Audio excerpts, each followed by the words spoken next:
Good morning mga kainang. Kumusta kayo? Dito na naman tayo sa isang unboxing. Ang i-unbox natin mga kainang ay itong dalawa nating makina, no?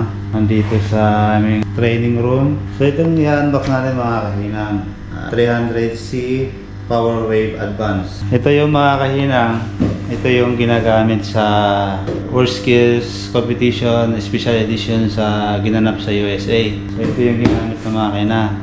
So ito yung request natin para kung sa ganun man, pag nakasali tayo, familiar na yung estudyante sa makina ito. Ito yung ang pinaka-advance ng Ringon Electric. Dati, ginamit nila itong makina na to sa Kazan. Pero nandito yung module, nag-order tayo ng advanced module. So yun to, i-unbox pa natin yan. Ngayon, ito na yung pinaliit, no? Yun, malaki yun. Dito, ito na yung pinaliit. Kung nasa puto, andyan. Kaya kaliit yan. Unbox natin mga kahinang, ano? So, unbox natin mga kahinang.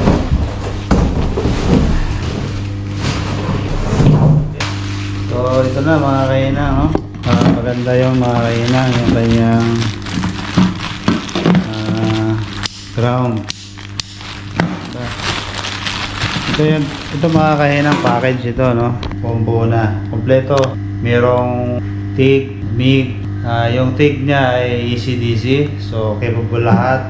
Pwede sa GMAW, pwede sa IPCAW, kahit anong klase. So, advance na. At meron tong STT mga kahinang. So, yun na yung isang kasama. Ayan. May kasama siyang harvest, pressure regulator. Ayos mga kahinang, may kasama siya. So meron siyang flow meter, no? Gas regulator mga kahinang.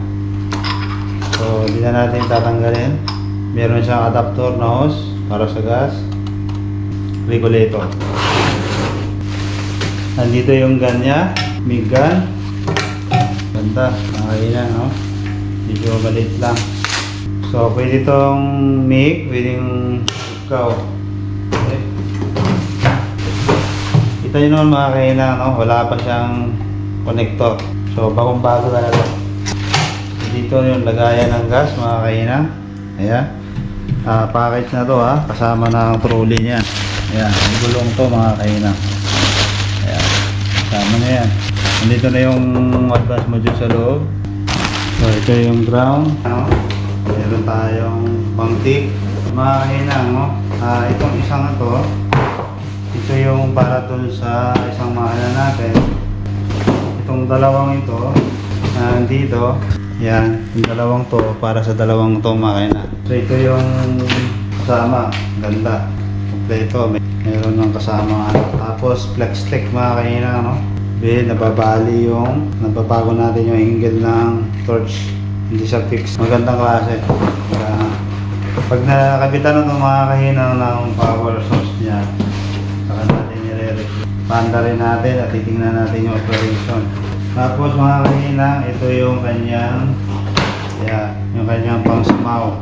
So maliit lang, no? Ganda. Yung wire, dapat ganito. Medyo maliit lang ang size, hindi mabigat. Stranded siya pero maganda. Magandang klase.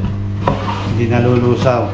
Tapos mga kahinang, ito naman yung kayang amp control, yung foot pedal, no, sa seat. So kasama niya. So, may foot control. Maganda yung foot control pagka nakaupo tayo. So ito mga kahinang, no, nandito lahat kompleto. So tingnan natin mismo yung ayan mga kahinang, bagong bago, no? Meron pang cover talaga. So ito yung SMAW, TIG welding, IPCAW at saka MIG. So pag pinindot natin ng ganyan, automatic pupunta sa SMAW. Switch, yan, clicky. So mapabandar natin ito mga kahinang pagka nalagyan na ng ng saksakan. Power on, power off. So nandito yung saksakan nung gun, no? Dito natin sasaksakin. So ito yung para sa polarity, kung anong gagamitin natin, kung SMAW or IPCAW. So dito natin lipat-lipat lang yan mga kahinang, no? Dito yung remote natin, iba nandito. Hindi pa natin mapaantar mga kahinan dahil wala pang power source. Maghihintay pa tayo ng mail plug. So mga kahinang, hanggang dito na lang. Ito yung ating unboxing sa makina na to, Lincoln PowerWave 300C Advance. Yan mga kahinang. Dito na lang mga kahinang. See you sa next video natin, sa next unboxing natin. Abangan mga kahinang. Well safe.